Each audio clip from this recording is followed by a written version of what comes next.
Live from the 607, it's the Ocho Duro Parlay Hour, where we're talking sports locally and nationally. Join the conversation on our social media with the hashtag ODPH, because here we go. Instead of looking deep inside, every word I have to say, keep it simple. Welcome back to another edition of the Ocho Duro Parlay Hour, hashtag ODPH podcast. I am your host, Ken M. Sitting across from me this week, as always, it's Padawan J. Hello, hello, hello. And back from New York City. Did he have some impact on the New York Knicks draft? We don't know, but he's your coach. He's my coach. He's the coach, Coach Duffy. Guys, what a successful night that was. The garden was hopping all night long. It was crazy in that war room. I applaud that you got in there. You made it happen. New York is eternally grateful to you, Coach. Well, I took one of the New York Daily Sports passes, and I just snuck in there before they got banned. We are not going to go into that on air, folks. We do not want to incriminate the coach. We are going to have a conversation with you, though, about the latest and breaking news in the sports world. So hit us up on that social media, hashtag ODPH. Join in the conversation because, hey, we want to hear from you. What bigger story to lead off with than the NBA draft fallout? Yeah, what a draft. What a night. This was an incredible night. Obviously, whenever we talk drafts, we always talk about the hope they bring to teams. It either can make or break your futures moving forward. And this night was no exception. Last week, we gave you our top 10 picks. Pat and I did. Coach was working his magic, trying to get into the New York Knicks draft room. But we have to recap. So let's kick it off, Pat. Who went number one? Zion Williamson, surprising absolutely no one. I mean, unless you've been under a rock the last, year. Right. We had no doubt he was going number one. I still had hope that, obviously, with you being in the war room, that maybe something could have happened, Coach. I wasn't making any moves for that pick. That pick was good to go. Yes. So, obviously, any thoughts on that? Well, my biggest takeaway is now, obviously, with the return that they got from Anthony Davis, I mean, this is where, we were talking about before, this fourth pick. Now that it got traded again, this trade has to happen before July 6th. So that essentially just shoots the Lakers in the foot for whatever, cap space that they have.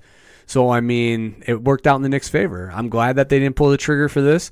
And good for New Orleans. They were able to climb up from the projected 8th pick now to get Zion Williamson. And away they go. I can't wait. That's going to be a fun team. Him and Lonzo on the fast break is going to be a lot of fun. They have a very, very bright future down in New Orleans with this squad. Yeah, and I loved, we'll talk about their later picks too, but I loved what they did later in the draft too with getting those wings. They very smart. That was a position that they desperately needed, and they were able to answer it. Yeah, I think that they had definitely one of the best drafts of any team in the NBA going into this one. And obviously getting Zion, that was the huge addition to the team. And where he goes from here, I mean, a lot of spotlight is going to be on him, but a lot of other teams made some moves too. So we have to kind of dig into that. But I think overall the panel is consenting Zion was the number one pick, made the most sense. He's too transcendent not to pick. So whether he fits and whether he fits the mold of the NBA, we'll see. I mean, I saw some player comparisons that, didn't exactly fall in his favor, but I think he's too talented and has too much of a fire to not be successful. So, yeah, I mean, he'll do well. He might not win an MVP award like some were projecting before the draft, but he's going to be all right. He'll be okay. Pad, number 2 pick. Was Jay Morant to the Memphis Grizzlies. Coach, your thoughts on Love this pick. Memphis needed a point guard, obviously, after trading Conley. Now, something that I do want to talk about was I wish the NBA would keep the trades quiet going into the draft. I miss the draft night trades.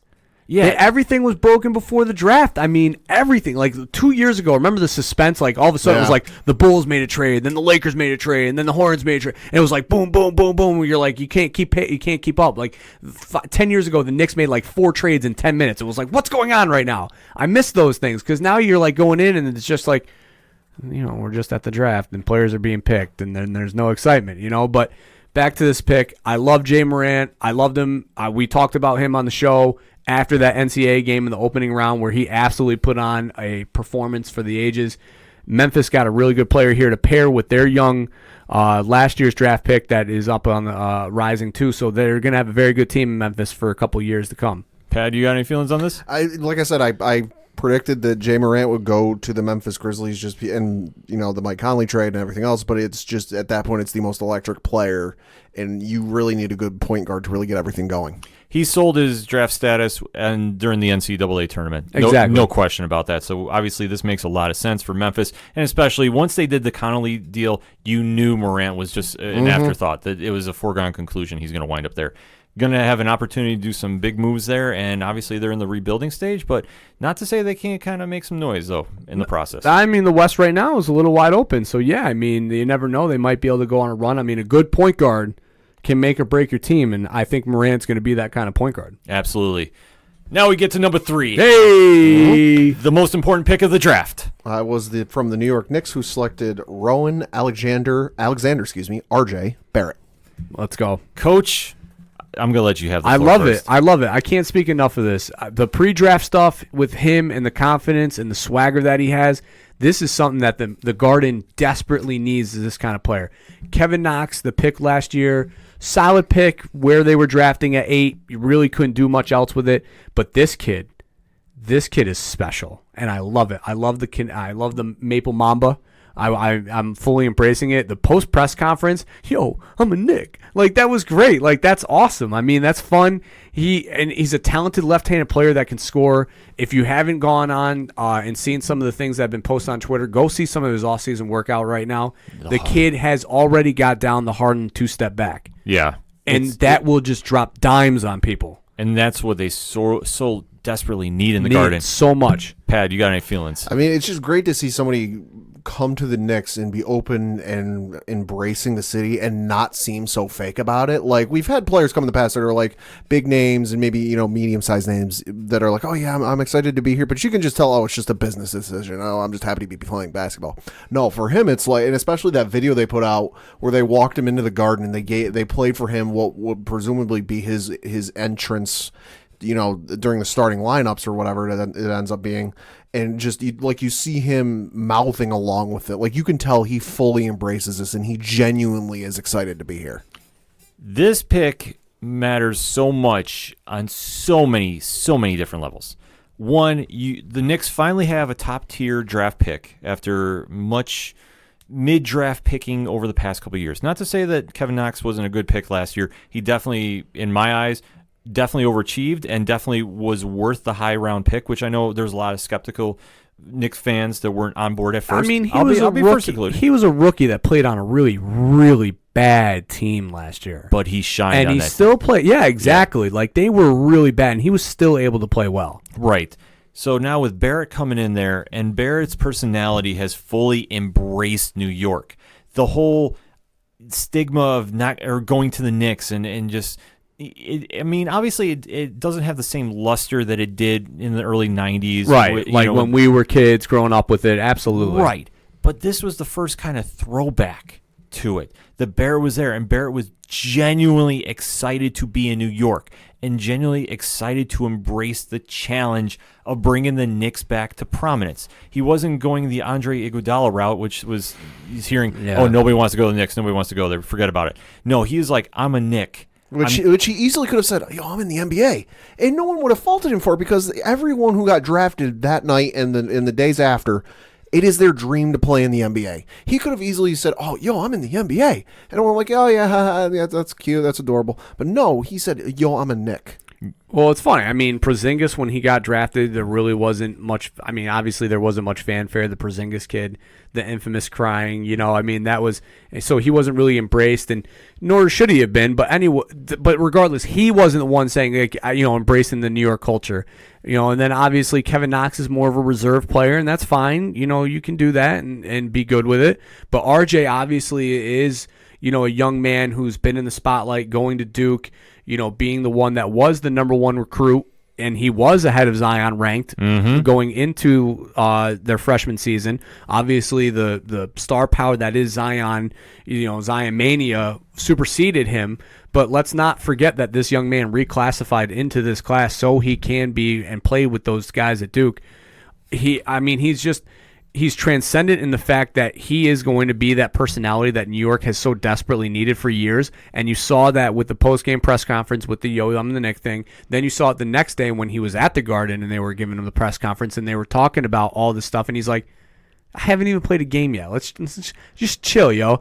That's awesome. That's how you handle the New York media. Mm-hmm. And I think him going to Duke and being in the midst of that whole Zion circus, and I don't mean that in a negative way, let's be honest. Right. It was. It was a circus. Yeah. I think that only plays to him, surviving and thriving in New York, because you look at, no matter what sport it is, baseball, football, hockey, or basketball, you get a guy who comes into New York for the first time, some of them, if not most of them, get eaten alive because of the media, because it's just so 24/7 hyper-focused. But RJ, to a certain level, has already dealt with that in how much media focus and attention was on Duke. Because, okay, yes, it's Duke. There's a storied tradition and history with that school, but also Zion and everything that came with it, and all the media and all the press and everything. So he's already dealt with it to a degree. And let's not forget the tutelage that he came from. Mm-hmm. Coach K is a different breed than Calipari. And no disrespect to Calipari, but he loves the media attention to him. Coach K deflects a lot of it, not necessarily for a bad thing, but just because that's his personality. Right. And a lot of the shine was on the players this year at Duke, and they were fully prepared to handle it. Yeah, I think that's why I know we're going to get more into about Duke's draft picks in the NBA draft this year, but with everybody that came from Duke, they've embraced the spotlight because it's been on them. And you didn't really see anybody act out of character. You just saw them act very professional about where they're going. And obviously, being such an emotional night, Barrett just embraced the role of being the face of the Knicks. And obviously, he hasn't played a game yet, but he's handling it with so much poise. And he's generating so much buzz that for a fan base that has been waiting for something to cheer about for years, this might be it. Now, I'm not trying to overhype this, but I'm just really trying to say, as a fan, there seems to be possible hope for the first time in a long time. Like, we thought we had it with Kristaps. Yeah, we thought. Well, we thought we had a unicorn, but instead we had a snake in the grass. Exactly. So now we have a maple mamba. That's right. Embrace it, people. We had a snake, and the snake is going to bite everybody in the Eastern Conference on the way to the finals in a couple seasons. I'm a realist, folks. I'm not crazy. Listen, I'm going to say right now, and I know we're going to talk free agency in the next segment, but I don't give a who they land. I don't care. They get nobody. If they strike out this offseason, yes, I'm going to be a little bit upset, but you know what? It's going to be okay because we have RJ Barrett. Yes, we have a future, folks. Speaking of futures, number 4 pick, Pat? Number 4, and I got to bring up a little bit of issue with this one. The Los Angeles Lakers drafted DeAndre Hunter. Lakers are, of course, currently in discussions to trade this pick to the New Orleans Pelicans, who will reportedly trade the pick to the Hawks. This is my gripe with the NBA, and I know you heard, if you pay attention to sports media and the internet and sports articles, a lot of people complain about this. The NBA needs to fix this issue. Oh, God, it's the worst. Because to have these players, they're, to quote the song from the college basketball tournament, one shining moment, on the stage, wherever this thing is held. Right now I think it's Brooklyn. Yeah. In the past it's been, Madison Square Garden. It's been other places. But to have they only get one of these. You only get one. It's not like, you win multiple championships, you get multiple photos. No, you only get one of these. To have your photo, which I presume a lot of these players are going to get a portrait of it and might get it framed and put up in their parents' house or whatever. To have some of these guys, especially like a DeAndre Hunter, standing up there next to Adam Silver wearing a Los Angeles Lakers hat when he may end up playing for the Atlanta Hawks, it's just wrong. It's dumb. It's so dumb. Yeah, it doesn't make a lot of sense when they're just flipping picks like, nothing. Well, I mean, the problem is that the league year is technically suspended during the time of the draft. So that's why none of the drafts are approved at this point. But I mean, you're talking about the fact that you're allowing people to tentatively talk trades. Then just do the trades of the draft night. Then, like, just allow have the league year start the night of the draft. Yeah. Well, they have to kind of regulate it because they don't want to overshadow the draft with all the free agency moves. Right, but that's why leave free agency then for the following weekend, but then start trades and allow them to be that night because, I mean, Pat's got a point. This kid's not going to play for the Lakers. Yeah. So he did all those photo ops and everything, but next week he's going to have a Hawk jersey on and he's going to have to take his rookie photos over again. But that draft moment now is kind of got a little asterisk on And, it. let's say, and the thing they were giving out, I saw on social media. I can't remember where I saw it, but I think it might have been ESPN. The thing all the players were given was like a little watch, nothing fancy. It was it was a watch that they would then like their name and the draft class and like the name, the NBA draft 2019 on the back of it. Nice looking watch, and then they would put the wristband of whatever team they got drafted by. So what are they going to do for DeAndre Hunter? Okay, we gave you a Lakers one with the Lakers wristband. Are we going to mail you one of the Atlanta Hawks next week when the trade goes through? See, that's why they should just come out with the logo and call it a day. Yeah. Just make it easy on everybody.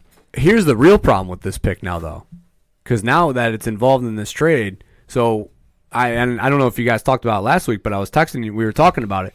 The way that this trade goes down is the Hawks now get this pick, right?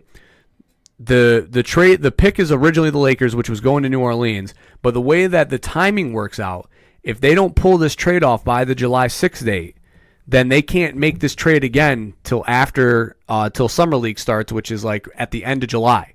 So that player, DeAndre Hunter, wouldn't be eligible to play for the Hawks Summer League. And it's just another thing wrong with how they do the draft in the NBA. But here's the other part of it though, because now if they wait that trade out, right, and they extend it out, that doesn't mean that the Hawks now have to accept any of this. So then the Lakers would still be stuck with this DeAndre Hunter pick if they like. So let's just say that New Orleans backs out of it and they're like, you know what, we don't want to wait the 30 days like you want us to, Lakers, because and we that's want to make possibility. This right, because now if they trade Anthony Davis on the July 6th date, they free another $20 million cap space in New Orleans. Not to say that they're going to use it, but it's off of their books. So now they can pursue another free agent with that $20 million off the books. So there's a lot of like finer, tweaks and nuances here because the Hawks are going to want DeAndre Hunter on their Summer League roster. Yeah. They're not going to want him to play for another what if he gets hurt, playing for the Lakers in Summer League. So there's a lot of finer like strings here that are attached to this. That's like if the trade happens July 6th, the Lakers basically shot themselves in the foot because they're going to lose another $10 million in cap space. Oh, we will get into the Lakers' messy cap issue next segment. But going back to the pick for the Pelicans, if this all goes through, or no, the Hawks. No, the Hawks. Yeah, the Hawks. Yeah, because this is just all losing me all over the place. It's a smart move for them. I don't struggle with it at all. No, this was a good pick. They needed a wing to go with Trae Young, and they got it. Yeah. So to see where they go from here, like I said, pre any trades, I had Garland going at this pick. But obviously it didn't happen. Well, that was when it was New Orleans, and then when it got flipped to Atlanta, they don't need Garland. You don't. So I mean, this kind of throws everything off. So, which I have to give credit to Pad. He got the first 5 picks right. Mm-hmm. So Pad, break down your last perfect pick. It was Darius Garland to the Cleveland Cavaliers. I took Reddish at this pick for him. I thought it makes no sense. This pick. Yeah, this was a bit of a reach. Yeah, I mean, to put it mildly, but Garland was riding up the board going into the draft. I mean, the Knicks had called because they were looking at him at the 8-9 range if they had made the Atlanta trade for that pick. It just doesn't make any sense because they have Colin Sexton there in Cleveland, which they drafted last year and liked. Garland is a point guard. I don't really see him playing the 2, and neither is Colin Sexton. He is definitely not a 2 guard. He is a point guard. So now you basically have 2, point guards on your roster that are, younger in experience when you really could have used a wing to pair with Kevin Love and Cam Reddish, or even the kid out of Texas. Either one of those 2 I could have seen being the pick here, but going with another point guard who was hot then. Yeah, this one just head scratching, but Cleveland's in a little bit of disarray, and I honestly thought that Kevin Love was getting moved by draft night. I did. So if they were going to do that, then I was like, okay, maybe I get this, but at the end of the day, I'm just like, I don't think Kevin Love will get moved till after free agency period starts to slow down. Yeah. If he does get moved. Yeah. So, Pad, go into the next pick. The number 6 pick was from the Phoenix Suns, who drafted Jarrett Culver. Although, asterisk, this is another pick where the Suns are currently in discussions to trade this pick to the Minnesota Timberwolves. Coach, your thoughts? Yeah, I mean, Minnesota rise up the board. Culver obviously was a hot name who, was projected to even be in a 2, 3, 4 range. So falling to Phoenix, Phoenix to me is the loser of this draft. Yeah, by far. By far. Mm-hmm. By far and away. Literally, the one position everybody was bashing themselves over the head. And I mean, I was going in on him on Twitter. I felt like I was talking about him too much. You need a point guard. You need a point guard. That's what everybody was saying. Devin Booker needs to be off the ball, and he needs to play 2, and you need to get a point guard to get him the ball. DeAndre Ayton needs a point guard to get him the ball. You had one job, Phoenix, one freaking job to get a point guard, and instead, when you had one in the UNC kid, which was available, you trade with Minnesota for nothing. Yeah, they just had the worst draft by far because all their moves really weren't helping. They were just taking bodies, in my opinion. Yeah. I mean, it's funny. Phoenix, you think the last couple of years have maybe taken a couple steps forward in the right direction, but then you come to this draft, and it's like, all right, 8 steps backwards. I mean, Ayton last year was a no-brainer. You pair him with Booker. You got the inside-outside game. You literally, all you needed to do is draft a point guard. I mean, you could have even traded, if you were willing to move, you should have moved up to get Garland, which is what I thought they were going to do. I did too. So the fact they didn't, just head scratching all around. Because at this point, like my draft, if you listen to last week's episode, is all types of all over the place. So I'm not even going to kind of break down the picks. Because I had White from North Carolina going here, but I had him flipping going. He ultimately wound up in Chicago. So right, but White makes sense to be right now in Phoenix. Right. So Pad? Yep. So for the number 7 pick was the Chicago Bulls, who drafted Kobe White. That was where I ultimately thought he'd wind up. So I think it's a great move. The kid rose up the draft boards, obviously put on flashes of brilliance down in Carolina. I mean, the ACC tournament up until the championship game, he played very, very well. Yeah. So this one, I can't struggle with at all. I think it makes a lot of sense. Coaching. Yeah, I mean, I would agree. I think the Bulls definitely, Zach LaVine can play both positions. Obviously, I know they have Chris Dunn, but, Kobe White here is a good pick. Moves LaVine more off ball, which I think he will thrive in, being able to be the 2 guard and have some screens set up for him. And Kobe White's just a really, really good point guard, and they got a winner. Pad? It's a good pick for them, and excited to see what he can do in the NBA going forward. All right. Next pick. Next pick at number 8 with the Atlanta Hawks was Jackson Hayes, although asterisk, the Hawks are currently in discussions to trade this pick to the New Orleans Pelicans. I called Hayes to go there, but obviously the post-draft trades are happening, so it's up in smoke. Coach, your thoughts on this move? Yeah, I mean, obviously now Anthony Davis is gone. Julius Randle is a pending free agent for New Orleans, so you needed somebody to play center along Zion, so this pick makes sense. Probably the highest rated player on their board at the time that was a center. So you need a complementary piece to go with Zion. You can't just have Zaza Pachulia come in and play with Zion. It needed to be an athletic center who didn't need to have the ball in the post and can be used on some screens in the wing. So yeah, it's a very solid pick here.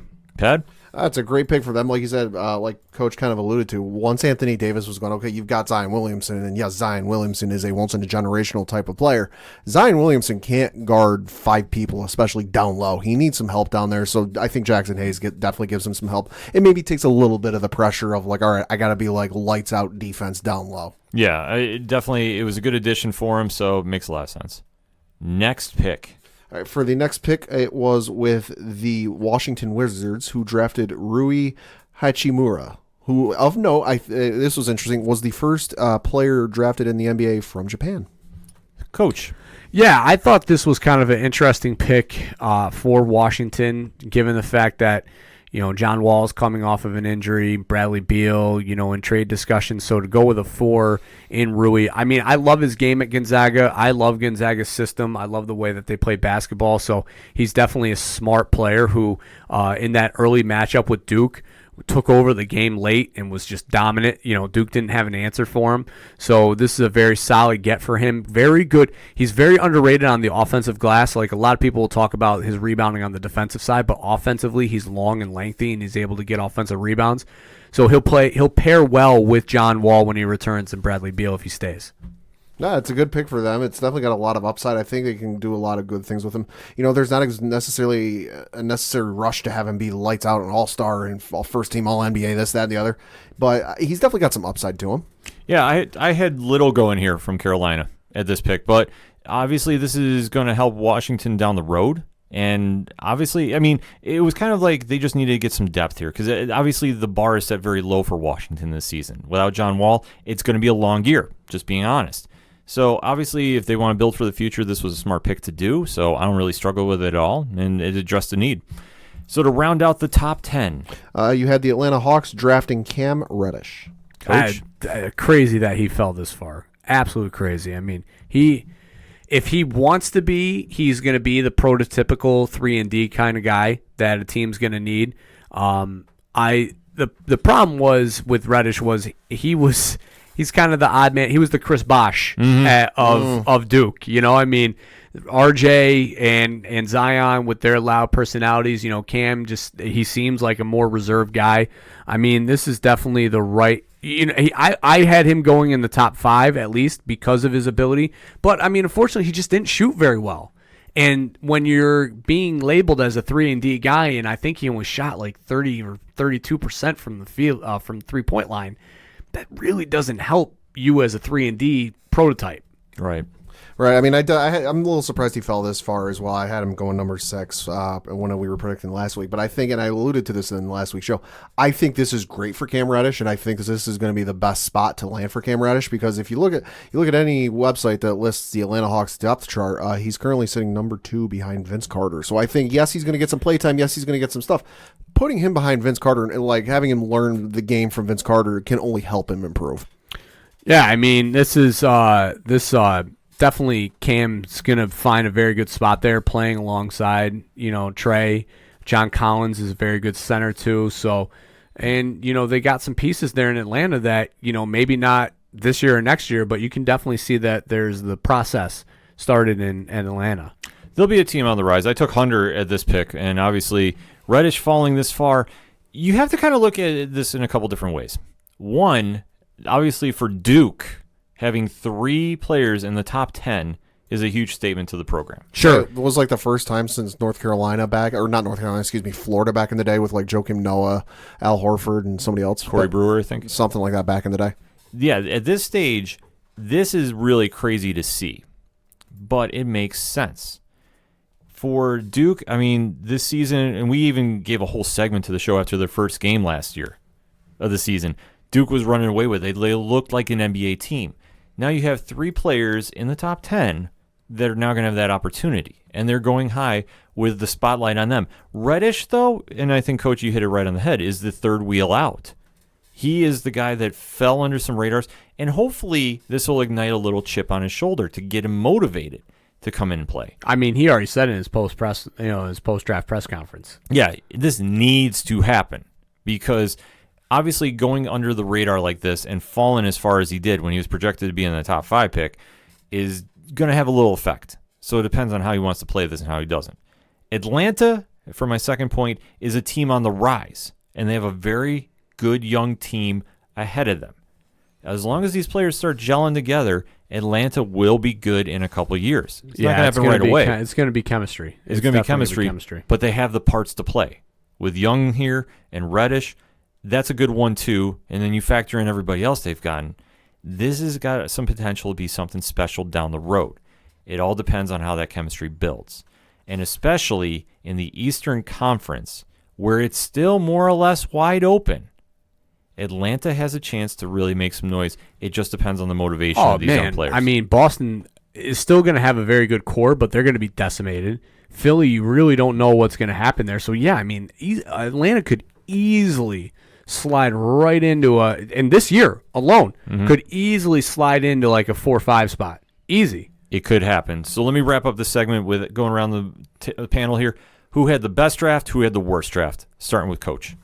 So I hated the Cavaliers draft. I thought, Dylan Windler at 26 and then trading back in to get Kevin Porter Jr. Was a very, very good move for them because it added, some shooting depth that they needed. And obviously they still have the option to move Kevin Love. And then what I didn't like was the Suns draft. It's head scratching to me, the fact that you're in a position right now to really to build your franchise with young talent, and you need a point guard. I mean, unless they try to go out and sign a veteran point guard, which really doesn't make sense given the fact that the roster's so young. I don't know. And I mean, just really of note, I just want to talk about, some of the second round too with Bol falling so far that he did, which was crazy because he was rising up the board to some and then fell all the way to, I'm still looking here, like 44 and got traded to Denver. So that just goes to show, though, that if your level of commitment's not there right now, NBA teams are going to take a risk on your talent anymore. Exactly. Pad? I think you got to look at the Knicks as having the best draft. I mean, yeah, we're a little biased, but when you take a look at what ESPN said on their needs on their bottom line for the NBA draft, where it said everything starters and bench, there's no downside to their draft. It's all upside. And I got to agree with Coach. I mean, the most head scratching one has got to be Phoenix. I agree completely. RJ Barrett led the Knicks in probably the best draft that they've had in a long time, and I'll say is arguably the best draft of the league this year. Arguably. I mean, and that's not even giving weight to what they did in the second round with Ignas Brazdeikis from Michigan, because there's another lefty who can score. Yeah. I mean, listen, I know we're biased, but this team right now, with whatever they do with Frank Ntilikina, whatever, that's fine and dandy. But whatever they do with Dennis Smith-Jones, but right now you have Alonzo Trier, you have Damian Dotson, you have Mitchell Robinson, you have Kevin Knox. You have a damn young nucleus of players that are all underrated. And I mean, Alonzo Trier was an undrafted free agent who the Knicks signed and actually put through the system and built up to the play. I mean, obviously he's got a huge chip on his shoulder, but this was the Knicks' development. Mitchell Robinson was another player who went in the second round who the Knicks were able to slowly and patiently develop. Damian Dotson was a G Leaguer up until midway through last year. So, I mean, they are cultivating talent right now. And whatever happens with whatever we're going with in the next segment here with free agents happen, that this team easily could be just the same as Atlanta and just the same as Philly, buying time and waiting for the really strike. The future is very bright in New York. Phoenix got a lot of question marks on your draft. That's my official bad grade for that. But let us know what you think, folks. We hit you with a lot concerning the NBA draft, but we want to hear from you on the social media. Hit us up on OchoDuroParlayHour.com. You can find links to all our social media. Use the hashtag ODPH. Join in the conversation. What were your thoughts on the NBA draft? We want to know. We're going to take a quick break. We'll be right back. Hey, this is Johnny Moose from Excite Wrestling, and you're listening to the ODPH. I didn't mess it up. I thought I would. Right now, back to the guys.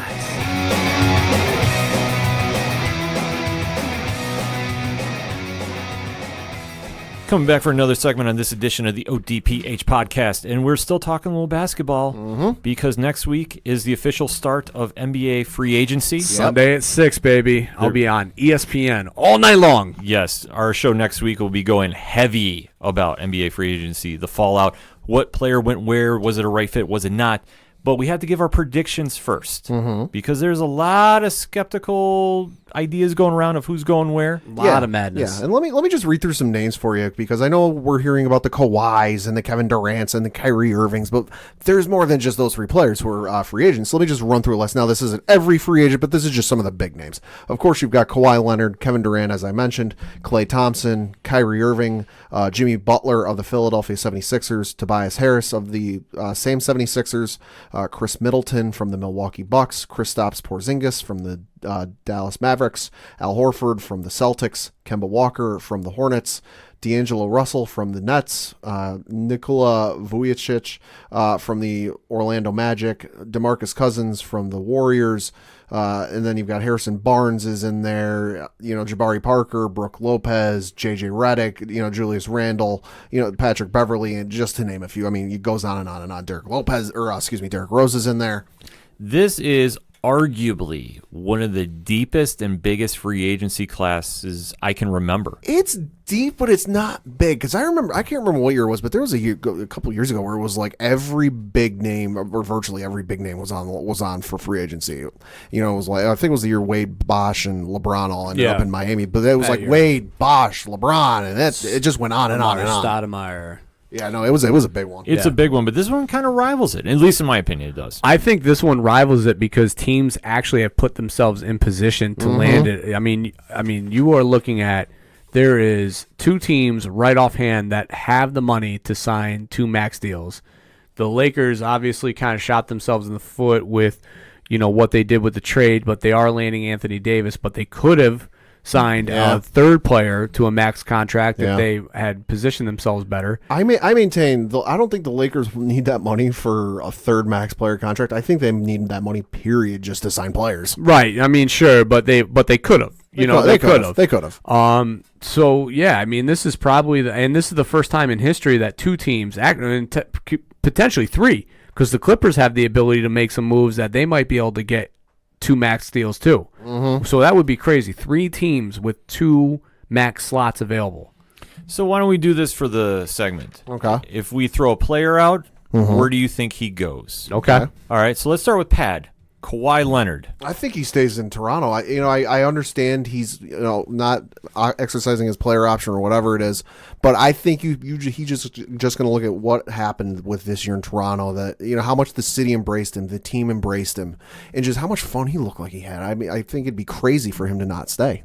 Coach? Toronto. I think they gave him too much to not have him return the favor. I don't necessarily know if he'll sign the 5-year max extension like he's available to. He might do more of a Durant deal, a 2+1, a 2-year with a 1-year player option. But I do see him going back to Toronto because it'd be smart too for him to do that 2+1 because Lowry, Gasol, and the power forward all are free agents. Right. So that'd be very smart for him to be able to get out of there just in case things fall apart. And I think the other thing too you got to look at is you look at his last year when he was in San Antonio and how much he got vilified down there, despite the fact of, hey, I know my body, I know what I need to do, I need to sit. And I think you look at, kind of the wasteland that might have been that season for him and just how much he hated it and how much he might have not enjoyed it. And then you just look at the greener pastures he's come to where the entire city loves the man. Like, I dare you to find me a person in the entire country of Canada that does not love this man. This is an interesting decision that Kawhi is going to have to make because I can't remember a MVP of the team. And let's be honest, he is. Yeah. Of Toronto. Yeah. Leaving after winning the chip the next year. I know team players have left after they got into the finals and lost. I mean, LeBron a couple of years ago, maybe, when he switched from the Cavaliers to the Lakers. Maybe. He didn't win the chip that year. Oh, that's true. No, he didn't win. That's true. No, if you lose, that's another story. But when you win, you are arguably supposed to be on the best team in the league. Mm-hmm. Arguably. So that being said, I can't see him leaving. No. I genuinely can't. No. I agree with Coach. I think he signs like a 2+1 or maybe even a 1+1. Yeah, that could also because Lowry's free. Lowry is a potential free agent next year. Although I should note, we did say last offseason for I don't know how many months that LeBron would never go to the Western Conference because X, Y, and Z, and he ended up going to the Western Conference. So you never know. And look at the struggle and look at the damage he's I caused. understand. I'm just pointing out we say we think he's going to stay with Toronto, but we also said in the past LeBron wasn't going to go to the West, and he did. Right. I think though LeBron they're two different animals because Kawhi wants the familiarity and the comfort to be comfortable when LeBron was pursuing other pursuits at the same time as this deal. Space Jam 2. Mm-hmm. Right, yeah. I mean, he was going to LA to cement his legacy basically and look for his second venture, whether it media, film or TV or what have you.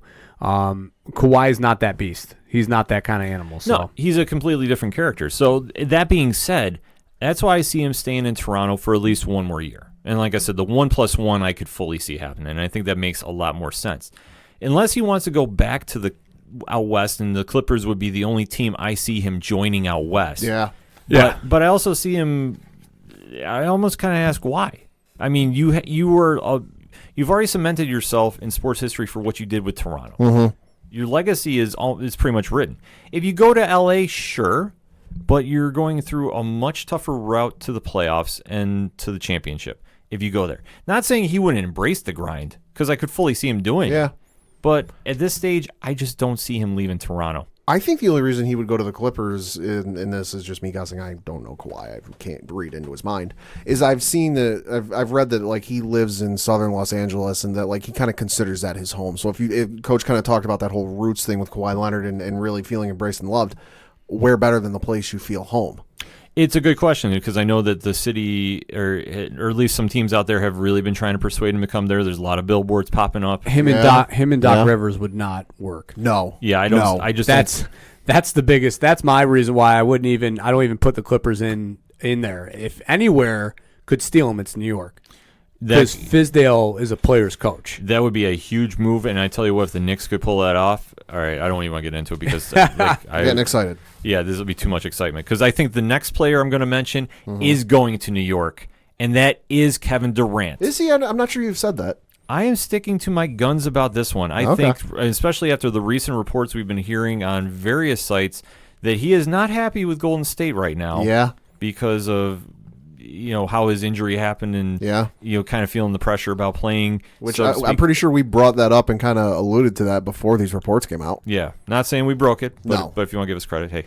All kidding aside, though, Kevin Durant to the Knicks, I think, is as much of a foregone conclusion as you can make. And I will stick to that the Knicks have done everything in their power to sell New York to him. And I think for Durant, who has been hearing about since he's left Oklahoma City to join Golden State, that he had to, he couldn't beat his rival, so he had to join him. He wants a legacy to be remembered. If he can get healthy and he can win a chip in New York, he has solidified that legend. Coach? I'm concerned it's Brooklyn here. Okay. I'm worried. The ties to the Jay-Z and the Rock Nation, agents that he, has on his staff concerns me a lot.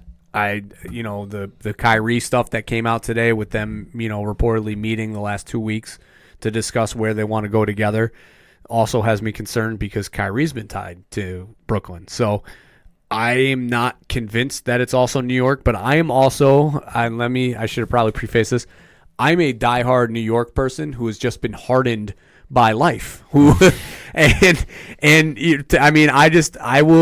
hedging myself right now for it not to happen. So when it does happen, I'm excited because so you've gotten your hopes up before. I'm a typical New Yorker who just dives in and then gets his heart broken. So I'm going to hedge my bet. I'm going to say that he's going to Brooklyn. And if he comes to the Knicks, I'm going to celebrate. But I'm very concerned that Brooklyn's slid their way in here. I think he's going to end up with the Knicks. I mean, yes, I'm not counting Brooklyn out by any means necessary, but I think you look at everything that happened and everything that was said when Kevin Durant left the Oklahoma City Thunder and joined the Golden State Warriors, how much he was vilified in the memes and the this and the nicknames and all that. If he goes to New York and he wins a championship in New York, that's all going to be forgotten. Like that's not going to be the first thing. Like that's not going to be, if he stays in Golden State, okay, that's going to be and he stays there for the rest of his career. That's all you're going to hear about from fans who aren't big on Kevin Durant. The people who hate him and can't stand him. Oh yeah, he was a good player, but he left his team and joined the guys who beat him. But if he goes to New York and he wins a championship in New York, which is something the team in the city has been dying for years, that wipes it all away. I agree completely. And like I said, with Golden State, though, I know he has a lot of bad feelings, whether he's blaming the injury, for them pushing him back on the court too soon or whatever the case is. I'm also worried that this turns into a sign and trade. Okay. I'm worried that he holds out and says, I want the 5-year max because he's only been playing for one-on-ones the last 2 years so Golden State could fit it within their cap, that if they do opt to do a sign trade, that I don't think Brooklyn necessarily has the pieces that Golden State would want because they don't have any first-round picks. But then I also don't want this to be another Carmelo situation where the Knicks are decimated by having to pursue a star. But you know what I think the difference this time around is since they got RJ there, I think it would lessen the blow. That they've already have enough young players that whatever they give up, I don't think would cripple them as bad. If I tell you who I think that Golden State would take, I feel like it would. Well, Bear's not in the equation. Right, he's not, but it's going to be Knox, it's going to be Mitchell Robinson, and it's going to be a combination of Damian Dotson or Alonzo Trier plus those 2 first-rounders from Dallas and probably a lottery-protected Knicks. But that's why I say I don't think it's going to get to that stage. I think that if the reports are true that he's really that mad at Golden State, I think he just gets out and says, "Well, no, I mean this is for him. This is financial. Yeah. This is a financial move for him. This is because when I'm saying he's going to New York, he's getting the max deal, right? But he can only sign a 4-year with the Knicks. He can only sign that 5th year if he signs with Golden State in a sign and trade. Yeah, but it depends. Like I think legacy might weigh out over money on this one. It's still legacy though, because he still can come to the Knicks. He can say that, but he can just the thing is, then the problem with the NBA is that when they restructured the free agency period, they want you to re-sign with your team, so they give you that option where now you can sign that extra year. So my concern is he says, no, I want that 5th year with my leg injury, that I want to be able to sit out a year, be comfortable with my contract, and still get paid. And then when I come back that following year at 31, I still have 4 years left on my deal to play now till I'm 35, and then I'm still eligible for one more deal, probably one more max deal. It's an interesting subject, but like I said, I stick to my guns. He's going to wind up being a Knick, and I don't think it's going to cost that badly. That is my gut instinct. But let me throw another name at you that's connected with him. We already kind of touched about it. Kyrie Irving. What are you thinking? I'm thinking Brooklyn. And I don't want him to be a Knick now because I don't know where his head's at. Yeah. And especially after that rumored radio call. I mean, he is wild right now. Rumored radio call, and then the reports that have been coming out the last couple of days of just how ugly it got towards the end of the season. Where him and Jaylen Brown. Him and Jaylen Brown, and then the reports that, like, if I read it correctly, the Boston Celtics haven't spoken to Kyrie Irving for the better part of a month. Yeah, he sold his house or apartment that he had in Boston already, and he was looking for something in a borough. I mean, it's weird, man. He's a different cat. He is, and I loved Kyrie, and I still think that he's a great on-the-court basketball player, but his leadership and his ability to play around other people is a problem. Let's say the off-the-court stuff, like, I was one of the guys that, like, I'm a casual Knicks fan. I'm not as diehard as my 2 other panelists here, but I would like to see the Knicks succeed. And, 2-3 months ago, would I have loved to see Kyrie Irving in the Garden playing at the point guard? Absolutely. But I'm kind of like pulling back from that a little bit because the off the court stuff and the stuff that you don't see in the general everyday life that we're reading in reports, while may not be true, it is kind of throwing up some red flags for me with the stuff with the players and management and selling houses. It's kind of like, all right, do you really want this with your young team that you're trying to build a future with? He winds up in Brooklyn, win, lose, or draw. I don't think Kevin Durant comes with him because I think Durant is seeing all this, and they might be trying to meet and discuss this. But if I'm Durant and I'm seeing this stuff, I don't know if I exactly want to jump on this ship. I mean, it's crazy because first off, the whole time frame of things. He comes out at the beginning of the year in that media thing that they had. I'm re-signing, and then slowly started to backpedal his way out of it. Yeah. And the biggest thing to me now is looking back at it. That series last year or 2 years ago in the playoffs, Boston versus Cleveland. Yeah. Where Boston was playing without him, and he was lost 2 series ago. They still won, and then they pushed Cleveland to Game 7. That's way more telling now than it ever was before. 1,000%. 1,000%. But like I said, I think he winds up in Brooklyn, and Kevin Durant can wave to him from Madison Square Garden. Yeah. Lock that in. So going into Klay Thompson, obviously injured. Golden State. I don't think there's anything that's got to be debated about this one. I'll say it's even been reported that all Golden State has to do is offer him the max contract, and he's there. So let me round it out with the top 5 free agents that we've been discussing.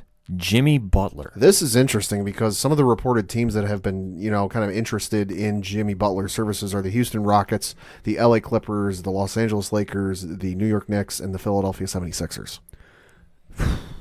Coach? It's tough. I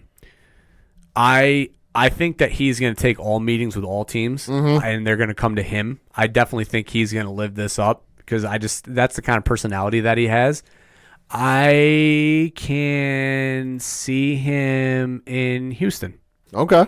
I think Houston makes some sort of deal where they dump off salary and they take Jimmy Butler back in the process. I think that him paired with James Harden actually is a position that he'd be happy to be in. And I think he would be happy to be home in Houston. And so the reason why I don't think it's going to be Philly is because he's so just the way that he spoke about, I don't care who I'm on a team with. I just want to be playing basketball. It doesn't matter who's in the room with me. Just kind of goes to show that he just wants to play for a winning team.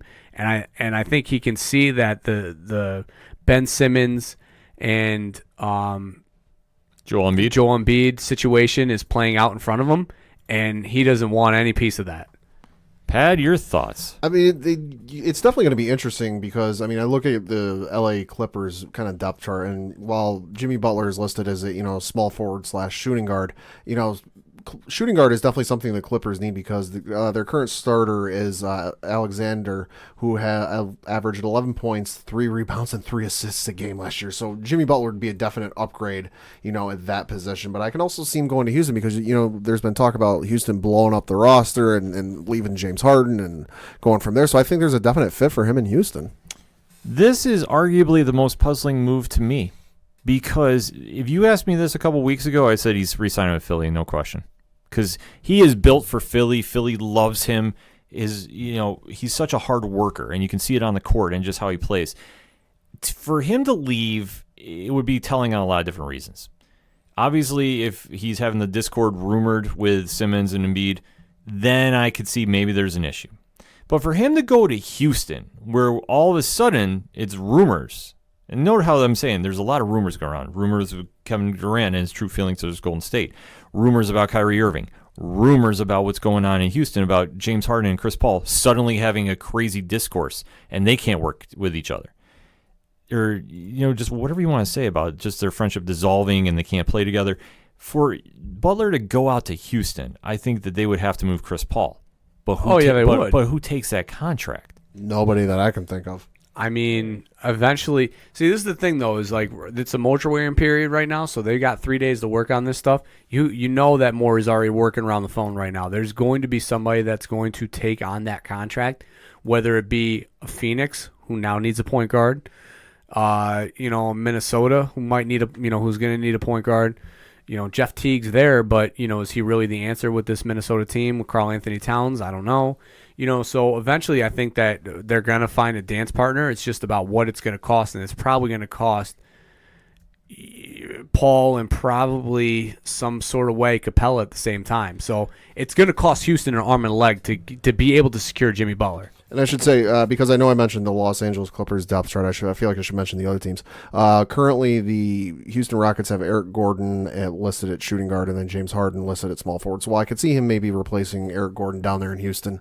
They obviously don't need him to replace James Harden. The Los Angeles Lakers, of course, need help all sorts of ways. So he might be go out there because they currently have Caldwell Pope listed as their starting shooting guard, but then obviously they have LeBron James at small forward. So, not replacing him. And then with the Knicks, you've got Damian Dotson and Mario Hezonja listed at shooting guard and small forward respectively. So maybe something there with the Knicks if they don't end up getting a point guard and they're looking for something else, but I don't see it. This is like I said, this is kind of wild for me to even think of because Houston, they got to just completely blow up their team if they're going to get Butler. That means D'Antoni's gone. That means Chris Paul is gone. I think it's just going to head to toe. It's going to look like a completely new team. Mm-hmm. So I'm going to say for my official ODPH guess, he re-signs with Philly for a 1-year deal. Okay. He doesn't do a max deal. He'll sign one more and just kind of see where it goes. I mean, real quick, just to the Knicks, because, obviously we are Knicks fans. If they strike out on KD and, Kyrie or Kemba or some form or some sort of that squad, I sit out. Yeah. Don't do the Tobias Harris max deal. Don't do the Jimmy Middleton. Butler max deal. Don't go after Middleton. Don't go after Brogdon. Sit out and just sign what you did last year. Do the guys who are looking to get their comeuppance for 1-year deals because they'll be hungry and they'll play hard for you, and then let them go on their merry way and then wait till next year. Get another top 10 pick, which obviously could be LaMelo Ball, to be honest with you, with the way he's playing right now. Oh, my God. Can you just imagine Ball in New York? I want nothing to do with his dad, but LaMelo right now, from what I've heard on various different shows and people talking about him, he had a growth spurt, which I did see on a Twitter feed. He is a legitimate 6'7" right now. He's huge, and he still has the ball skills and handle of his brother, if not better, and he has the range of Steph Curry. Not the consistency, but he's got the range. He's got the range. I could just imagine his dad in the press conferences. Oh, my God. New York media. I don't want nothing to do with that. But I'm just saying, that's the future, though. Just wait and buy time. Because you know what? I'm okay with it this time because you're doing it right. Yeah. New York fans, understand the fact that things are being done properly. Stop forcing this team to make moves. Let them ride out this wave because I'm telling you, it's going to take us to listen, I'm saying us. I know. It's going to take them to us. 3 to 4 finals in your lifetime. And that's what we've been waiting for since the 90s. There's so many different ways this can go. And like I completely agree with Coach. I think, though, if you can't land your star player, don't do anything crazy and completely get yourself caught in a contract you can't get rid of. Yeah. Look at Houston right now. If your team is that dysfunctional as it's been rumored, you can't get rid of the parts that are causing the dysfunction. So what is that going to put you back? It's going to result in you completely blowing up your franchise to try making what, an ace seed? And I mean, it's just, I know that, like, all right, I said Tobias Harris, like, he's a fine player. It's just, I don't want the Knicks to get locked into that. Like you were saying, Ken, like, get locked into a deal because that's what they've done before. That's what they did. Amari Stoudemire was a fine player when they signed him to that max deal, but he was often injury prone. And yeah, he had that stretch where it was like 60 games of him scoring 40 points or more. But he wore down. And Tobias, Harris is 26 and Jimmy Butler's 29, but it's like, why go out and sign those max deals? And KD's coming off of this Achilles injury. Why chase something if it's not there when you're building the right way through the draft?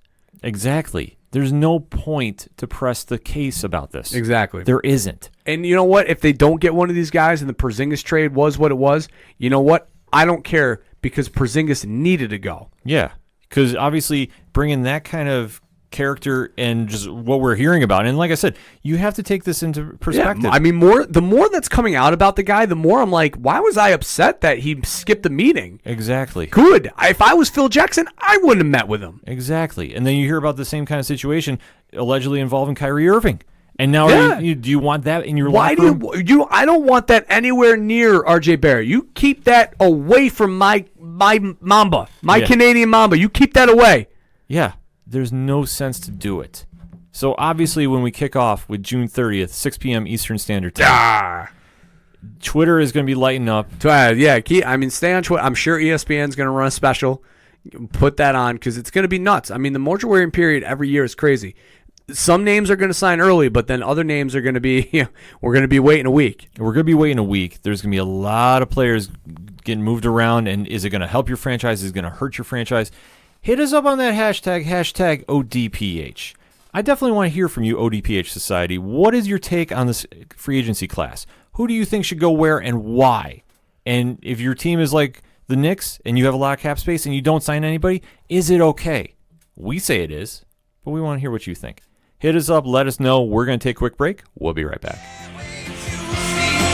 It's a heartbreak, soul-shaped radio attack. Taking 4 steps forward, no steps back. Hey, this is Vince the Common Man Ciatoy, local MMA fighter, telling you to keep on listening to the ODPH, the 607's up-and-coming newest podcast.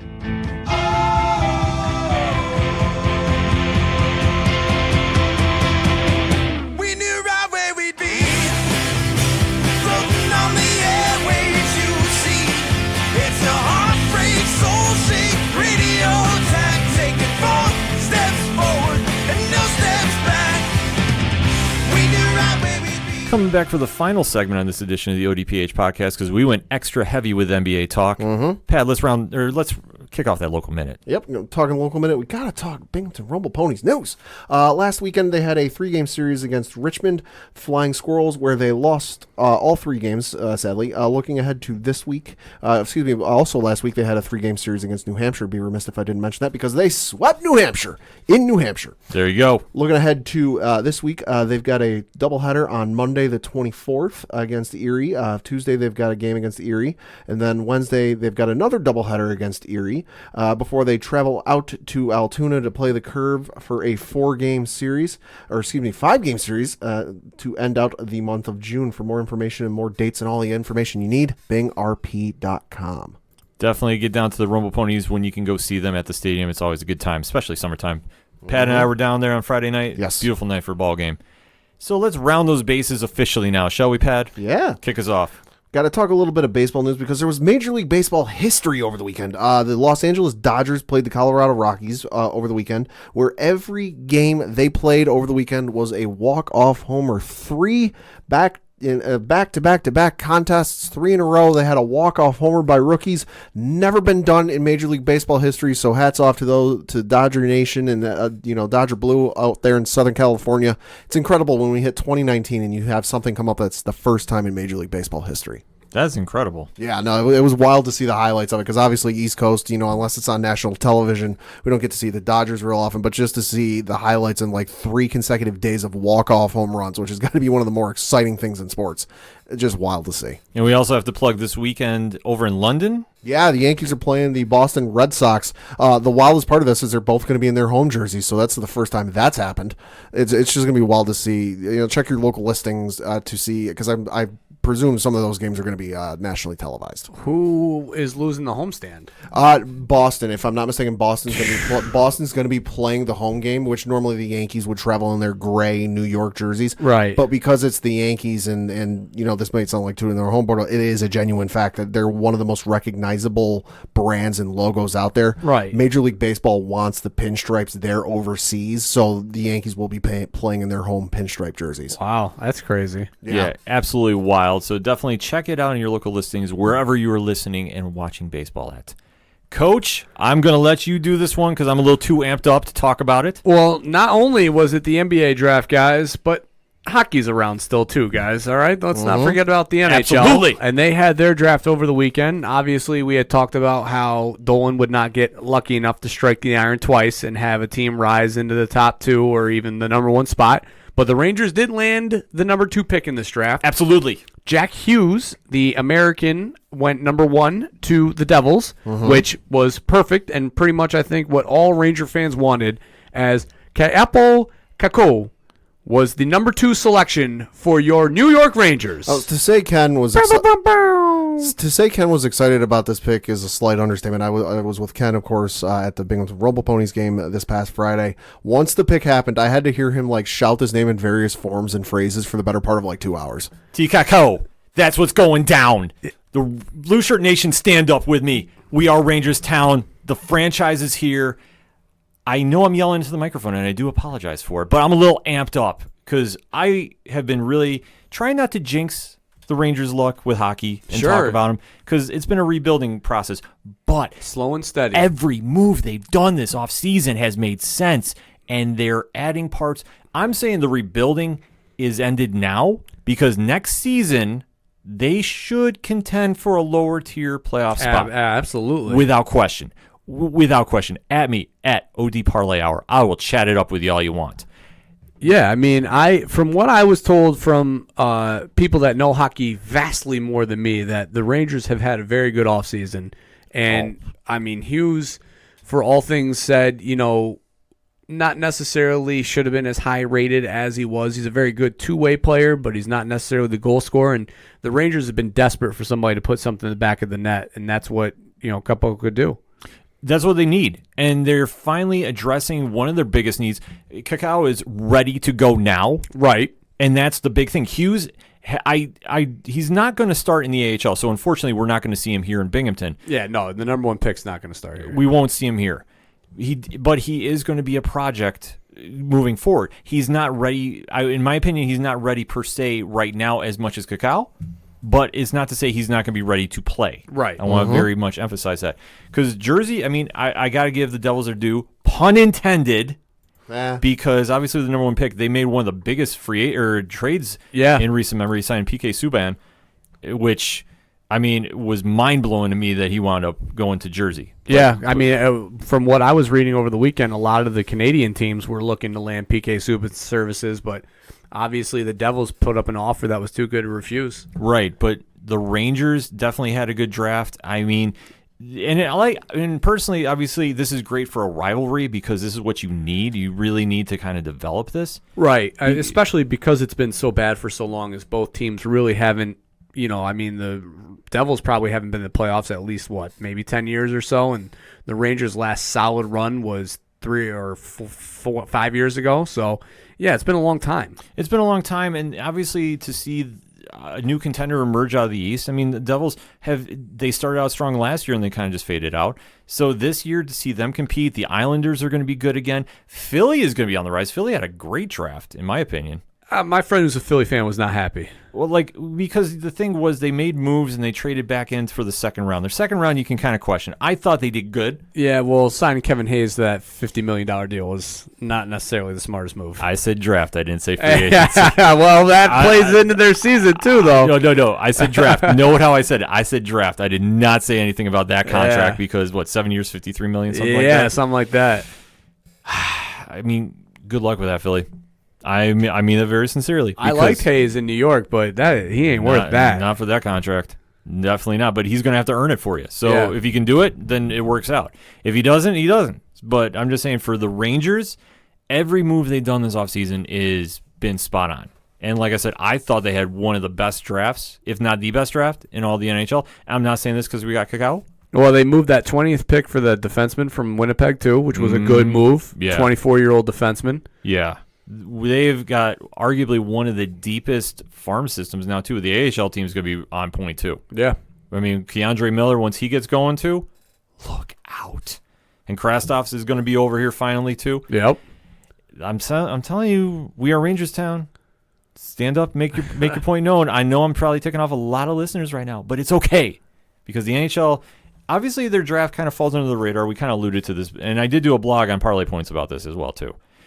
It's one of those, it's a unique experience to see, but I do love the tradition of hockey, and you never know when, the big names you're going to hear come out of there. I mean, the projections, who knows what's going to happen? Yeah, the problem is that it's a lot of prospecting. Yeah. It's not so much refined talent that you see in, the NFL and NBA draft. Like I said, my friends that know vastly much more about hockey than I do, always, what they were telling me was 1 through 5, you're going to get talent. Yeah. 5 through 30, you're probably going to have somebody that's going to land in your AHL system for a couple of years.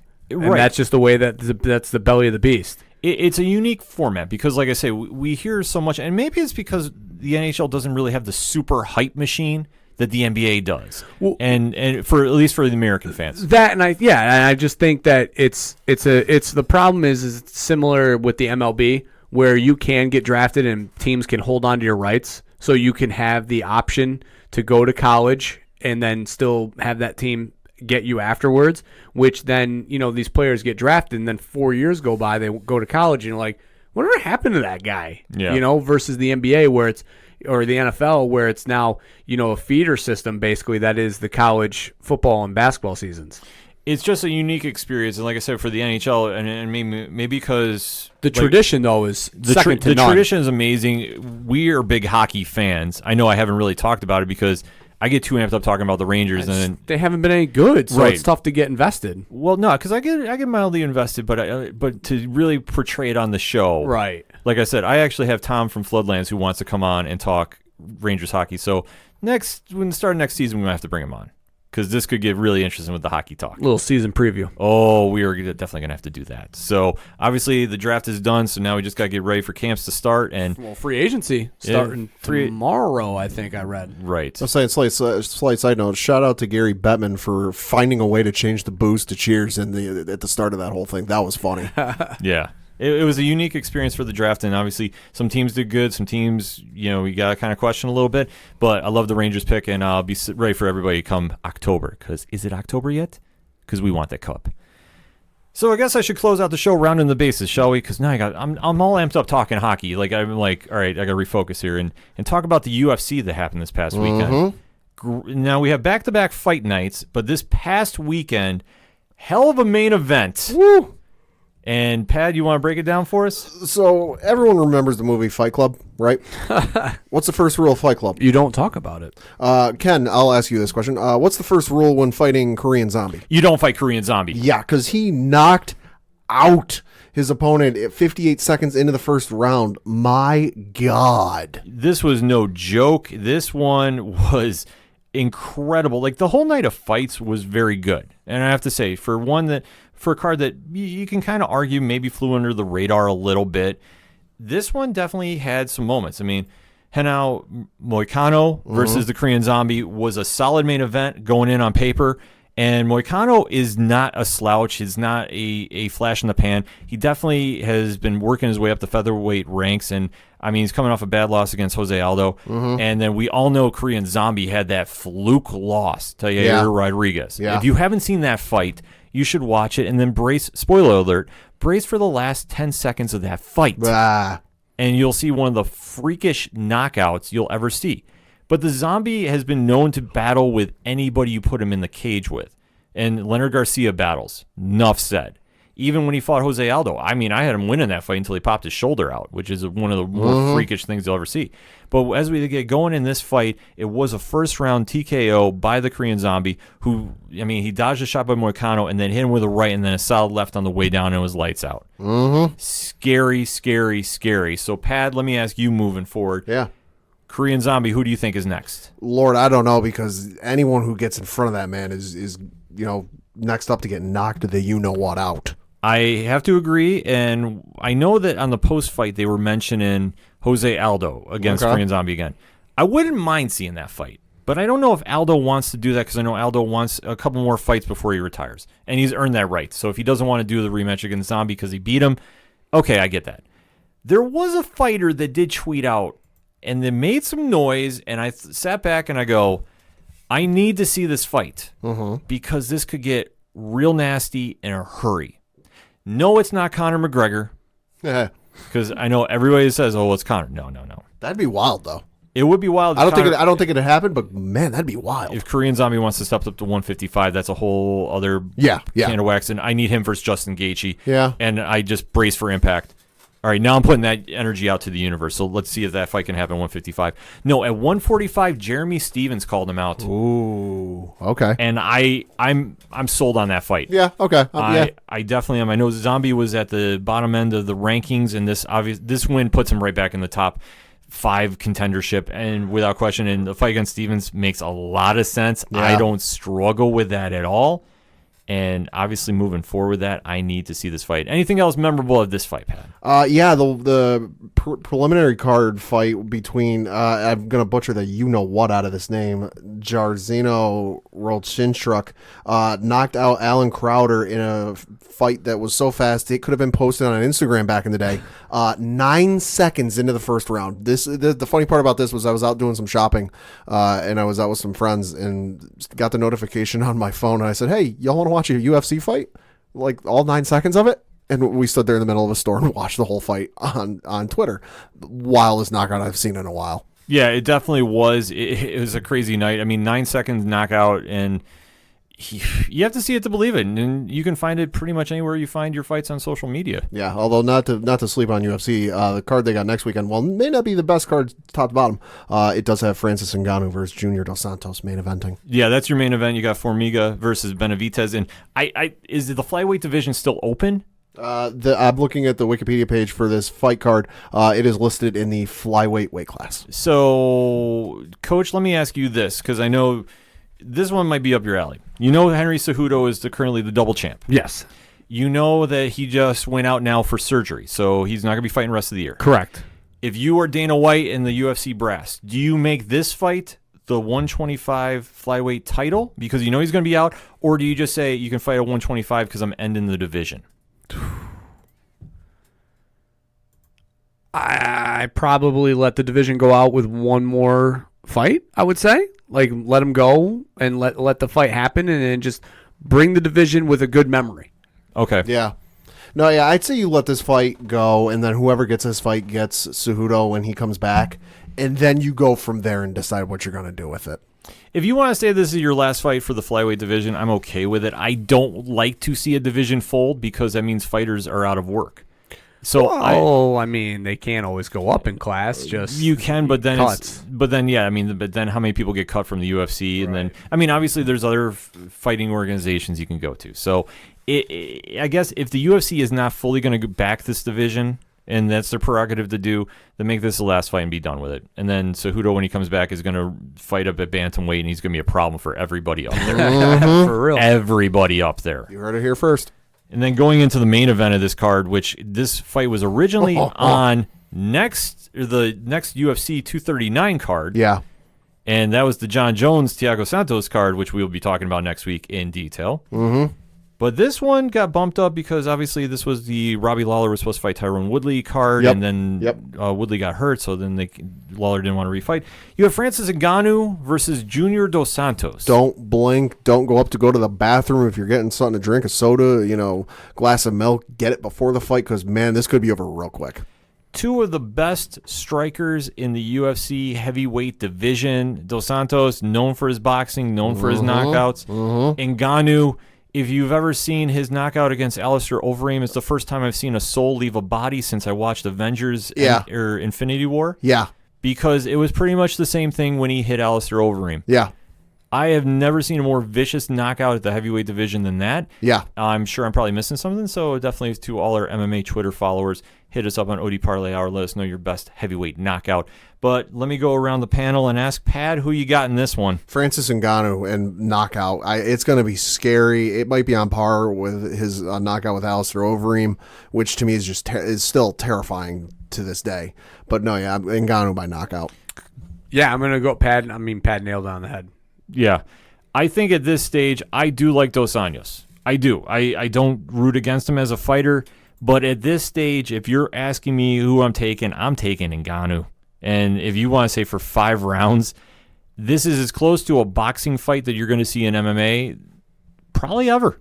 Because I don't foresee a takedown. I'm not going to say there's not going to be, because every time I do, 2 great strikers decide to have a grappling match, and then I get mad. So I'm going to say no. You might see a takedown attempt by Dos Anjos, if anybody. I would be very, very shocked if Ngannou did. But I am going to take Ngannou. I'm going to take him by decision. I don't think he's going to knock out JDS. But I will tell you this. It's not going to be a pretty fight. No. There is going to be teeth missing. There's probably going to be a lot of blood in the canvas. This is going to be a definite knockdown, drag-out battle of heavyweights whose conditioning is better is debatable because Ngannou's got to show me something. But do I think he's looked better since his definite awful fight against Derek Lewis? Yeah. So I want to see what he's bringing to the table. I do think he wins by decision. It's not going to be a pretty fight. There's going to be a lot of haymakers thrown. Could somebody get knocked out? Absolutely. And if anybody's going to get knocked out, I think at this stage, just because of Father Time factor in it, and it's going to be JDS. But I do like Ngannou by decision. And that's all I got for you this week, folks. So hit us up on the social media in between shows. We definitely want to interact with you. For your coach, my coach, the coach, Coach Duffy. Everybody have a good week, except for Andre Iguodala. For Padawan J. Thank you. I'm your host, Ken M. I echo Coach Duffy's statement because the Knicks are going to sign some big free agents. We're rebuilding the garden, folks. And thank you, Canada, for RJ Barrett. And thank you for listening, as always, to the Ocho Duro Parlay Hour, #ODPH podcast. We'll see you next time.